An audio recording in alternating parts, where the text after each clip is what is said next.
राधा स्वामी, राधा स्वामी दयाल की दया, राधा स्वामी सहाय, राधा स्वामी। प्यारे सत्संगी भाई और बहनों, आप सुन रहे हैं परम संत सतगुरु ताराचंद महाराज जी का 29 फरवरी 1996 प्रातः का सत्संग। सो किस तरह से फरमाते हैं, वे नेम आप भी सभी ही बना लो, वे नेम यही था, चाहे मैंने माला फेरी या राम राम कहा, मैंने अपने इस नेम को टूटने नहीं दिया। चाहे मुझे पालथी लगाकर बैठने का टाइम नहीं मिला हो, मैं अपना सुमरन करता रहा, काम करते करते ही करता रहा। एक प्रेमी की बात है, मेरे पास में एक लड़का था। वह लड़का राम का नाम लिया करता था। उसके घर में 2-3 ऐसे थे, उन्होंने कहा कि उसको राम के नाम नहीं लेने देंगे, और बाप ने भी कह दिया कि उसको राम का नाम मत लेने दो। देखो ये राम का नाम कैसे लेगा, सोचो। मैं तुम्हारी ये पुष्टि करता हूं कि राम का नाम लेने वाला रुक नहीं सकता। उन्होंने सलाह बनाई कि हम आज देखते हैं कि राम का नाम ये कैसे लेता है। सभी ने कहा, अब ये काम कर, अब वो काम कर। पहले कह दिया कि भैंस को पानी पिला करके ला, फिर कह दिया कि उन बैलों को पानी पिला करके ला। सारा काम कर दिया। फिर सब इकट्ठे बैठे तो उन्होंने कहा, तूने आज तो राम का नाम नहीं लिया। उसने कहा कि आज तो मैंने और दिनों से भी ज्यादा लिया है। उन्होंने पूछा, वो कैसे?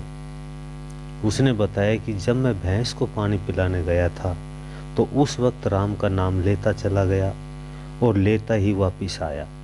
बैलों को पानी पिलाने के लिए गया, तब भी राम का नाम लेता हुआ ही गया और लेता हुआ ही वापिस आया। अब आप रोक सको तो रोक लो, कैसे रोकोगे?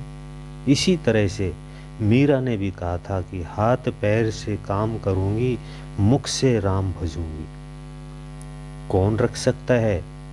ये तो हमारा आलस्य है, ये तो हमारी गुस्ताखी है, ये तो हमारे कोई खोटे कर्म होते हैं, हम उसको भूल जाते हैं। नहीं तो कोई किसी को रोक सकता है? किसी वक्त भी लेगा। तुम काम तो हाथ पैरों से ही करते हो, पाँव से चलते हो, आंखों से देखते हो, जुबान से बोलते हो, कानों से सुनते हो, हाथों से चीज उठाते हो, काम करते हो।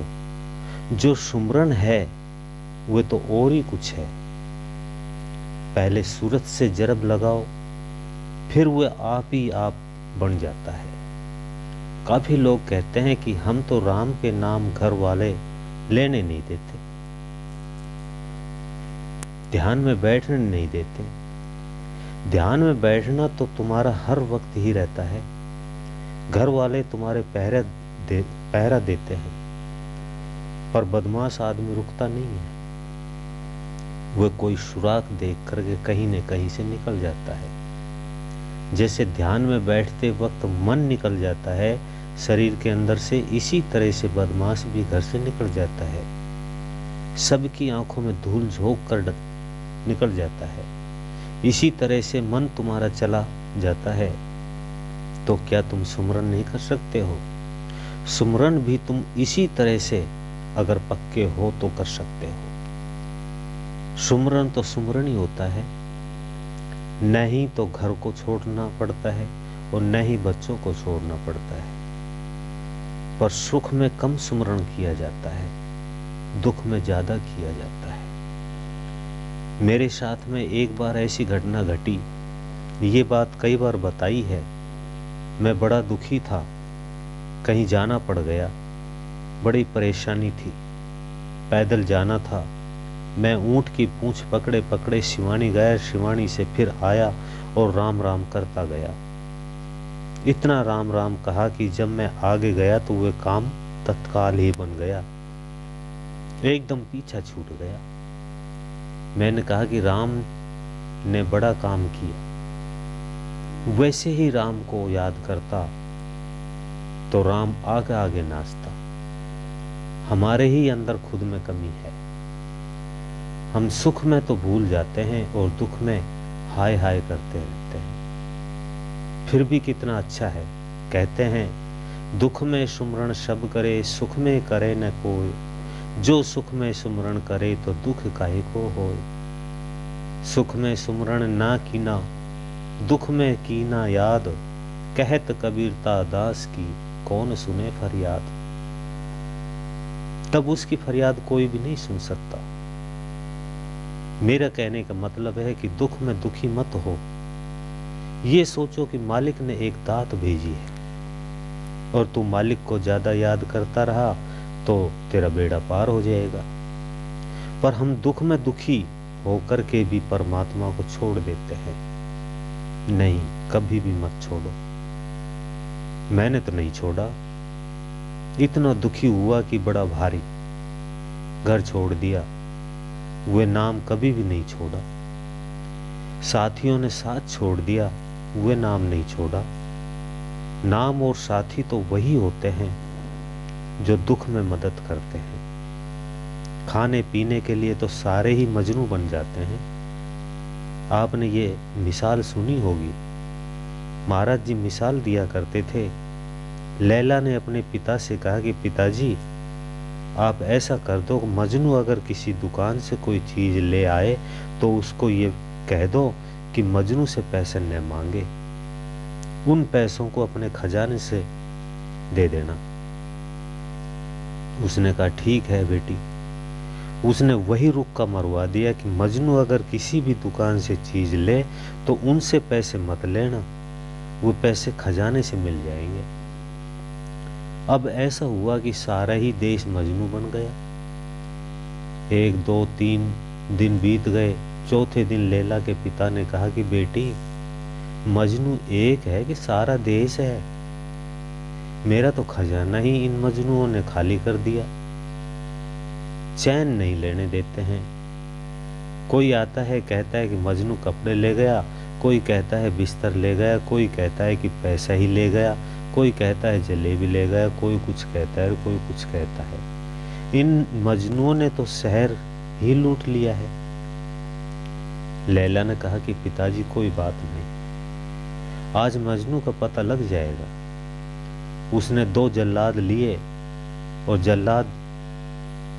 जल्लादों से कह दिया कि जो निखार नहीं करते हैं वो काट देते हैं, उनमें दया नहीं होती। लैला ने उनको एक कटोरा और कटार दे करके कह दिया और ये रुक्का मरवा दिया कि लैला के प्राण निकलने वाले हैं। वे मजनू का कलेजा लेना चाहती है। अगर मजनू अपना कलेजा निकाल करके दे देगा तो लैला जीवित रह जाएगी, नहीं तो मर जाएगी। ये रुक्का मरवा दिया और वह जल्लाद कटोरा और कटार लेकर के घूमने लगे तो कोई भी मजनू उनको नहीं मिला। सभी मजनू छुप गए। हर जगह घूमे, कोई भी नहीं मिला। जब वो वापस आए तो एक मजनू रेत में पड़ा था, मस्त फकीर की तरह से पड़ा था। जब वे ये बात कहते हुए आए तो वो दौड़ करके आया। उसने आवाज दी कि अरे भाई ठहरो ठहरो। उन्होंने पूछा क्या बात है। उसने पूछा कि आप ये क्या कह रहे थे कि लैला का क्या हाल है। जल्लादों ने कहा कि लैला तो मरने वाली है और वह मजनू का कलेजा मांगती है। अगर मजनू कलेजा दे दे तो वो जीवित रह सकती है। उसने कहा अरे भाई मजनू तो मैं हूं, आप जल्दी से मेरा कलेजा निकाल करके ले जाओ। मजनू ने एकदम उनके आगे आकर के खड़ा हो गया। उसने ये बात दोहराई कि मेरे कलेजे को निकाल करके ले जाओ, ऐसा ना हो लैला मर जाए। उन्होंने कहा कि ठीक है चलो, हम यहां नहीं निकालते, आपको वहीं ले चलते हैं। उसने कहा ये बड़ी खुशी की बात है, कलेजा भी दूंगा और दर्शन भी करूंगा। इसे प्यार कहते हैं। वो उसको लेकर के गए और उन्होंने कहा कि ये मजनू है।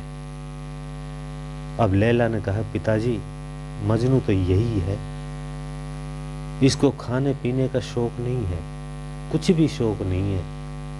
इसको तो उस परमात्मा की लीला का शौक है। इसी तरह से जो परमात्मा के प्यारे होते हैं वे दुख को दुख नहीं मानते और सुख को सुख नहीं मानते। वे तो उस परमात्मा की भक्ति या उसके प्यार में खुश रहते हैं।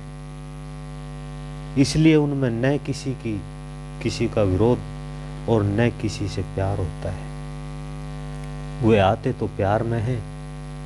ऐसे आदमी मैंने देखे हैं और उन आदमियों की ये शिक्षा भी है।